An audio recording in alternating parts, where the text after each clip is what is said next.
எனது நாட்டாமைக்கு 70 வயசு ஆயிடுச்சா? Happy birthday Sarath. நடிகர், தயாரிப்பாளர், நடிகர் சங்க தலைவர் மற்றும் அரசியல்வாதி என்று பல்வேறு முகங்களை கொண்ட நம்ம சரத்குமாருக்கு இன்று 70வது பிறந்த நாள். ஹாப்பி பர்த்டே நாட்டாமை. எனது அவருக்கு 70 வயதா என்று வியந்து போய் உடனே கூகுளிலும் விக்கிபீடியாவிலும் தேடாதீர்கள்.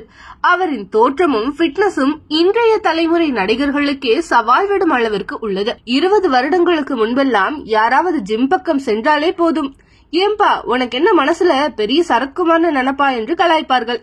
ஏன் நம்ம பாலிவுட் காண்களுக்கெல்லாம் முன்னாடியே 6 பேக் வைத்தது நம்ம நாட்டாமைதான். பத்திரிகையாளராக தனது வாழ்க்கையை தொடங்கிய இவர் எம்ஜிஆர் மீதும் சினிமா மீதும் கொண்ட காதலால் 1986ஆம் ஆண்டு சமாஜம்லோ மூலம் நடிகராக தனது வாழ்க்கையை தொடங்கினார். இதையடுத்து கார்த்திக்குடன் நடித்த கண் சிமிட்டும் நேரம் திரைப்படம் சரியாக போகவில்லை என்றாலும் அனைவரின் கவனத்தையும் பெற்றார். அதைத் தொடர்ந்து விஜயகாந்துடன் இணைந்து நடித்த புலன் விசாரணை படத்தில் வில்லன் கதாபாத்திரத்தில் விஜயகாந்தையே ஓவர்டேக் செய்திருப்பார். சாதாரணமாக முகத்தில் மருவும் அருவா மீசையுடன் மட்டுமே வில்லன்களை பார்த்து பழக்கப்பட்ட ரசிகர்கள், யாருப்பா இது, ஹாலிவுட் ஸ்டார் மாதிரி இருக்கார் என்று ஆச்சரியப்பட்டனர்.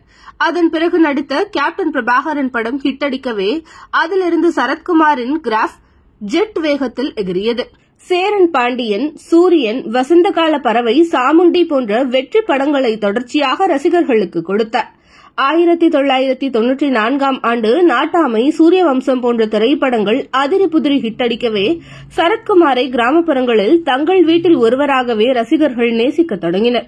இதனால் கோலிவுட்டின் முன்னணி நாயகர்களில் ஒருவராக வலம் வந்தார்.